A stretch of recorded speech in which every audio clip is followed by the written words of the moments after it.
Shalom, selamat bertemu lagi saudara-saudara yang kekasih di dalam Tuhan, Jemaat GKMI Eklesia yang saya cintai. Kita kembali bertemu lewat mimbar online pada minggu di pagi ini. Sebelum kita mulai, saya mengajak kita membuka firman Tuhan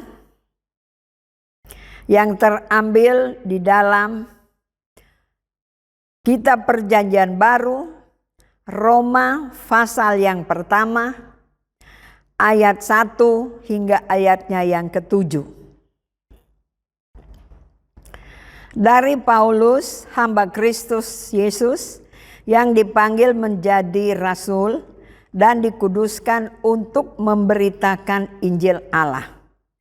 Injil itu telah dijanjikannya sebelumnya dengan perantaraan para nabi-nabinya dalam kitab-kitab suci tentang anaknya yang menurut daging diperanakkan dari keturunan Daud dan menurut Roh Kekudusan dinyatakan oleh kebangkitannya dari antara orang mati, bahwa ia adalah anak Allah yang berkuasa, Yesus Kristus Tuhan kita. Dengan perantaraannya kami menerima kasih karunia dan jabatan rasul untuk menuntun semua bangsa, supaya mereka percaya dan taat kepada namanya. Kamu juga termasuk di antara mereka. Kamu yang telah dipanggil menjadi milik Kristus. Kepada kamu sekalian yang tinggal di Roma, yang dikasihi Allah, yang dipanggil dan dijadikan orang-orang kudus, kasih karunia menyertai kamu dan damai sejahtera dari Allah, Bapa kita, dan dari Tuhan Yesus Kristus. Sampai demikian jauh pembacaan firman Tuhan pada pagi hari ini. Yang berbahagia ialah mereka yang mendengar, membaca dan melakukan firman Tuhan di dalam kehidupannya setiap hari. Mari kita berdoa. Bapa Sorgawi, pada saat ini kami datang ke hadapan hadirat-Mu Bapa. Kami mau mendengarkan kebenaran firman-Mu. Buka hati kami Tuhan. Roh Kudus ada di tempat ini. Roh Kudus hadir dan mencelekkan hati kami di dalam mendengarkan atau menerima kebenaran firman-Mu. Kami tolak segala kuasa-kuasa kegelapan yang mau mengganggu. Kami patahkan di dalam nama Yesus. Dan kami percaya Engkau ada di tempat ini bersama-sama dengan keluarga kami yang sedang ikut ibadah online. Sembunyikan hamba-Mu di belakang salib-Mu. Terima kasih Bapa. Berfirmanlah Engkau, kami siap mendengar. Di dalam nama Tuhan Yesus kami berdoa. Haleluya. Amin. Kembali lagi, shalom saudara. Firman Tuhan pada pagi hari ini saya beri tema serupa dan segambar dengan Kristus. Saudara-saudara yang kekasih, Tuhan menciptakan manusia, yaitu saudara dan saya, bukan tanpa maksud dan rencana. Tetapi kita diciptakan di dalam citra dan rencananya. Kita diciptakan supaya kita menghasilkan buah berlipat lipat ganda. Bahkan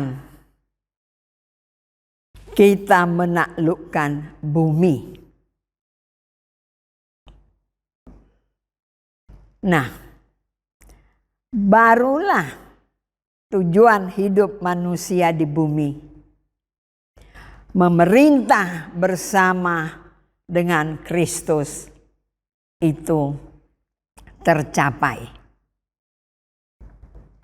Jadi kalau saudara dan saya diciptakan oleh Tuhan, ya, bukan secara kebetulan, tapi Tuhan mempunyai rencana yang indah. Kalau saudara diciptakan. Mari kita baca. Kita baca kembali Roma 1 ayat 5 dan ayat yang ke-6. Dengan perantaraan kami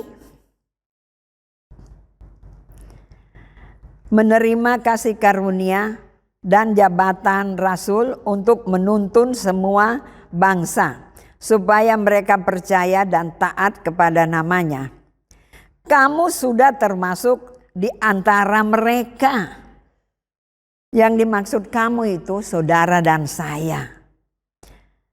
Jadi kita sudah termasuk, telah dipanggil menjadi milik Kristus. Saudara-saudara yang kekasih, kita dipanggil untuk diselamatkan dan menjadi seperti Kristus. Orang percaya akan ikut memerintah bersama-sama dengan Kristus. Karena itu, janganlah sia-siakan apa yang Tuhan sudah berikan kepada kita. Karena kita dipanggil, bukan hanya kita dipanggil tanpa tujuan,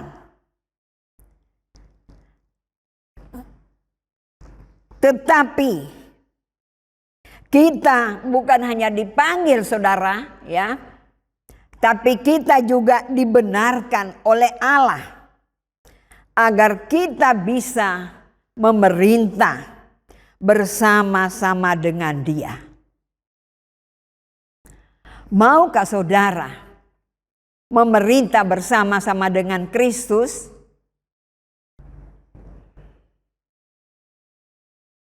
Saya mau beritahukan kepada saudara bahwa tidak semua orang yang bisa memerintah dengan Kristus.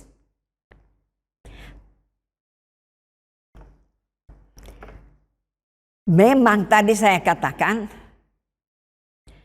kita dipanggil dan kita akan memerintah bersama-sama dengan Kristus. Tapi tidak semua orang yang bisa memerintah bersama-sama dengan Dia.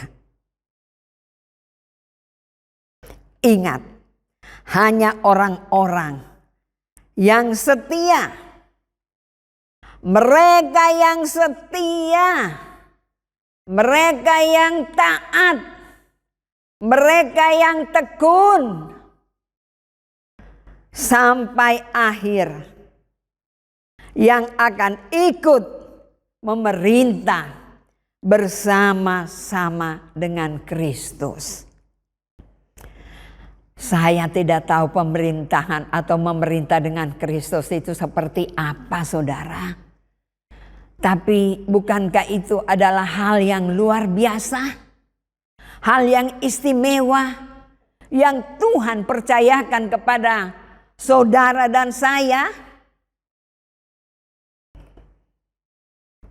Kerajaan yang penuh dengan kedamaian, Karena Kristus sendiri yang akan memerintah dan saudara ada di dalamnya.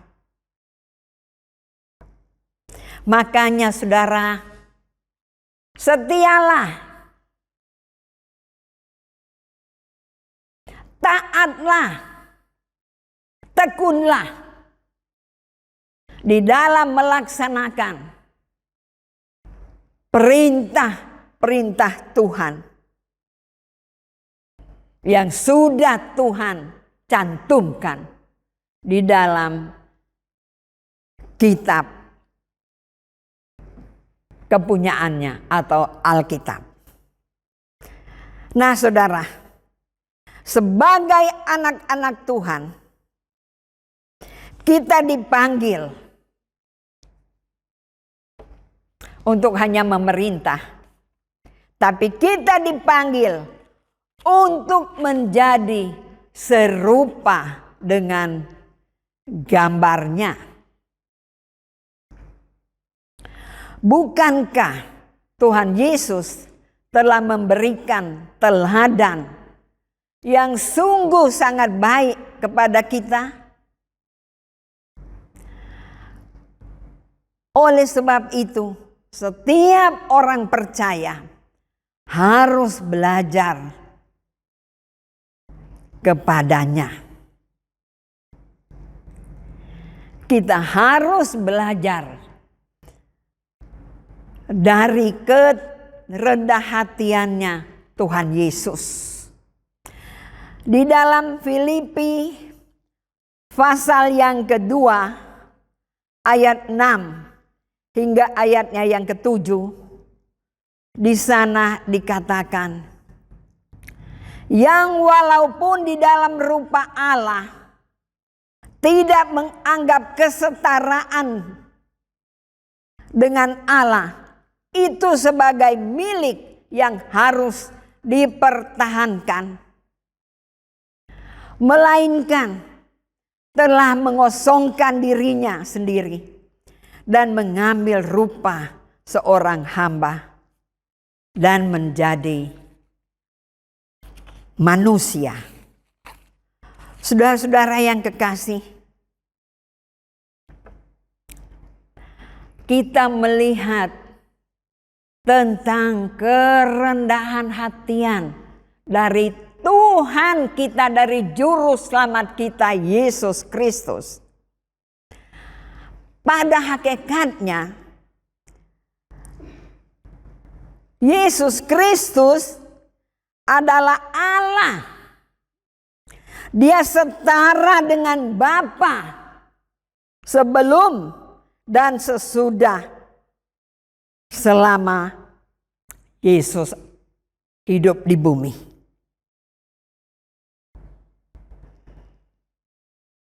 Dia adalah Allah. Bahwa Kristus tidak menganggap kesetaraan dengan Allah itu sebagai milik yang harus dipertahankan. Ia melepaskan segala hak istimewa dan kemuliaannya.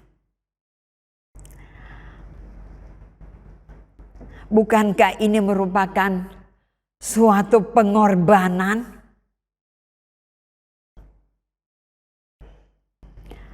Bahkan Yesus telah mengosongkan dirinya.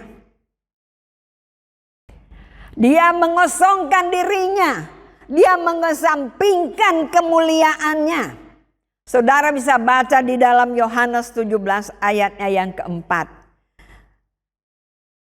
Bukan hanya mengesampingkan kemuliaannya, kedudukannya juga dia sampingkan, saudara.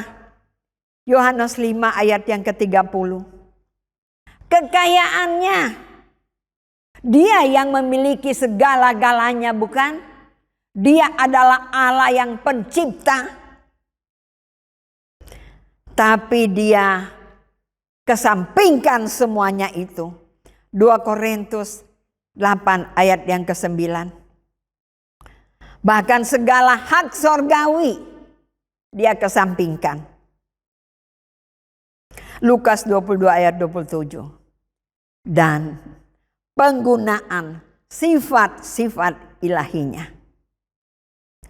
Yohanes 5 ayat yang ke-19.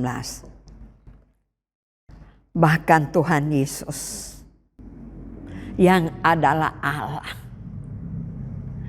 yang sudah melepaskan segala hak istimewa dan kemuliaannya.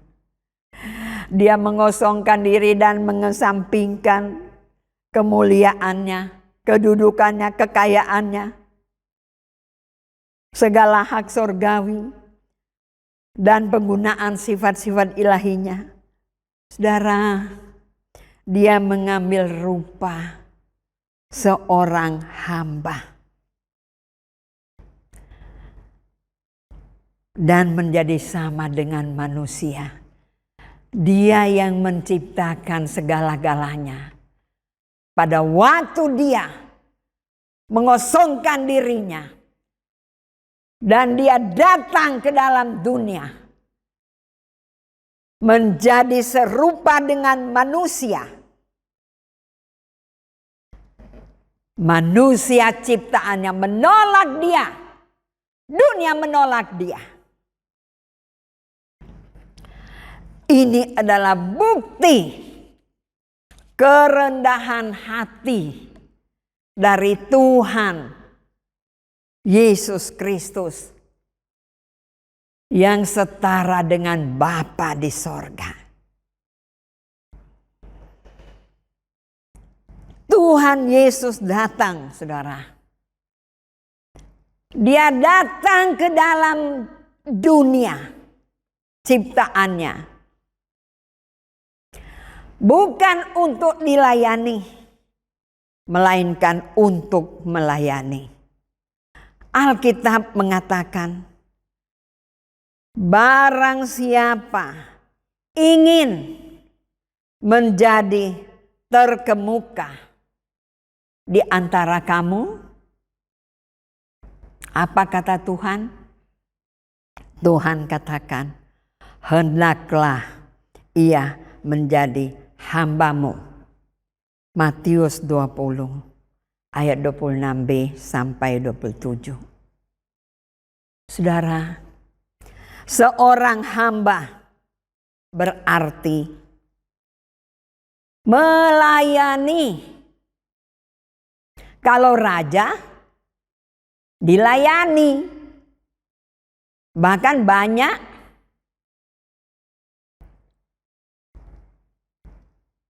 permaisurinya juga.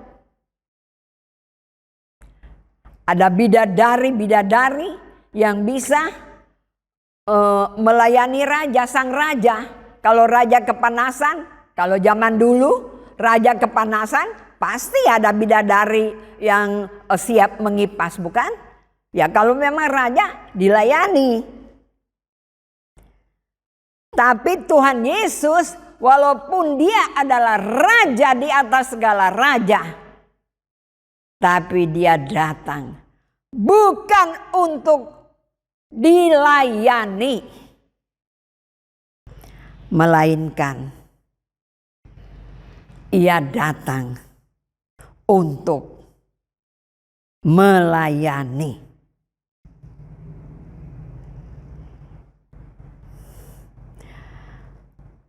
Seorang hamba, dia melayani, bukan minta dilayani, untuk menjadi serupa dan segambar dengan Kristus. Saudara, kita bukan hanya belajar dari kerendahan hati dari Tuhan Yesus, tapi kita juga harus belajar dari ketaatannya kepada kehendak Bapa.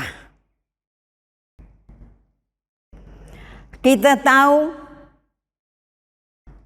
bagaimana Tuhan Yesus mentaati ketaatannya kepada Bapanya yang ada di sorga. Saudara bisa buka di dalam Lukas pasal 22 ayat yang ke-39 dan seterusnya. Bukankah dia begitu ketakutan? Bukankah ia begitu gentar dengan salib yang akan dia pikul? Memang dia adalah 100% Allah, tapi Yesus juga 100% manusia. Nah, di dalam kemanusiaannya, saudara, dia begitu gentar hanya untuk mentaati kehendak Bapanya. Di dalam kegentarannya dia memanggil murid-murid yang dia kasihi untuk berjaga-jaga dan berdoa dengan dia.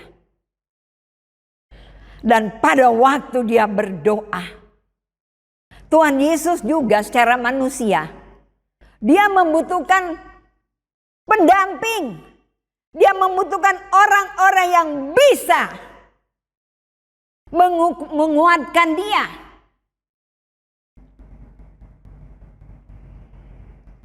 Hanya untuk mentaati kehendak Bapanya. Dia begitu bergumul sampai dia berdoa dan berdoa. Sampai keringatnya mengalir seperti tetes-tetes darah, bukan? Saudara, bukan hanya itu. Masih banyak peristiwa lagi yang dialami, dihadapi oleh Tuhan Yesus untuk taat kepada Bapanya. Sesudah peristiwa di Getsemani, dia ditangkap dan bolak-balik diantar ke Pilatus, ke imam besar, Kayafas dan lain sebagainya. Dan akhirnya dia diderah sampai dia harus memikul salibnya. Saudara, Kristus taat melakukan kehendak Bapa. Bahkan ia taat sampai mati di atas kayu salib. Meski kematiannya dipandang hina dan dicaci maki dan direndahkan sedemikian rupa oleh manusia, tetapi Tuhan Yesus, dia tidak pernah membalas. Bahkan Tuhan Yesus mendoakan mereka. Luar biasa, saudara. Bagaimana dengan saudara dan saya? Bagaimana dengan kita?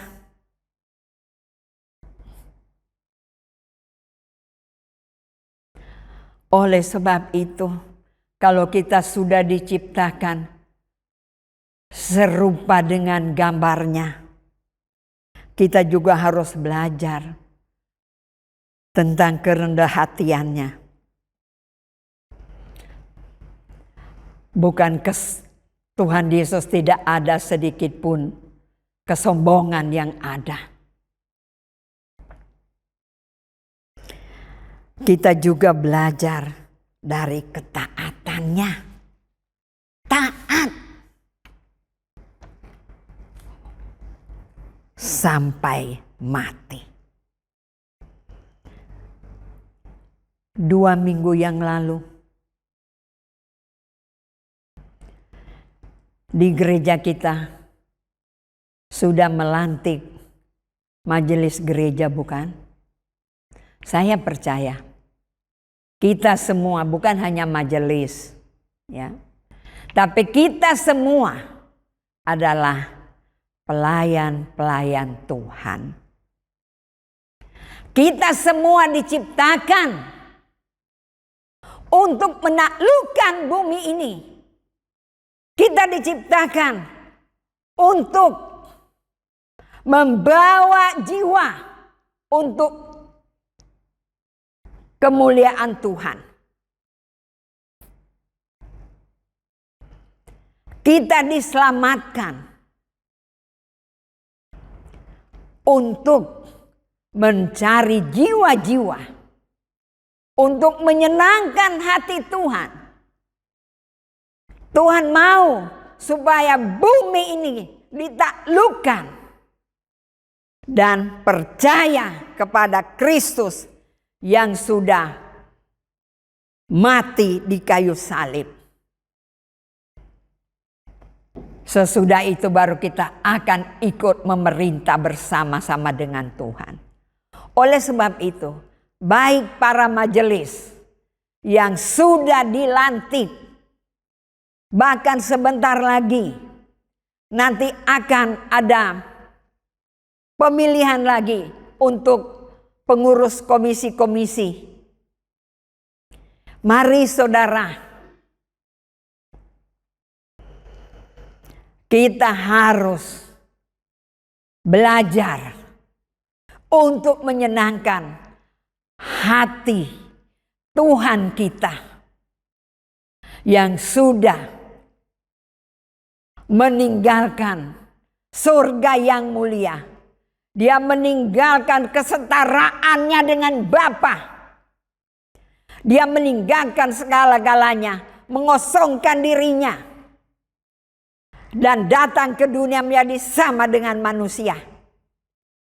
Dia memberitakan Injil keselamatan supaya kita juga mau menyaksikan itu kepada sesama kita.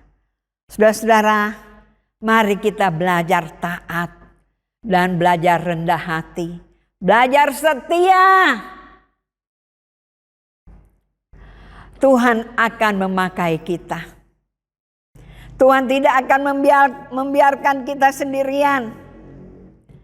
Kembali saya mau tanya, bagaimana dengan kita saudara? Kalau kita disakiti, kita dicaci maki, kita dibentak-bentak, dijelek-jelekkan karena Kristus, karena pelayanan, apakah kita marah? Apakah kita menaruh dendam?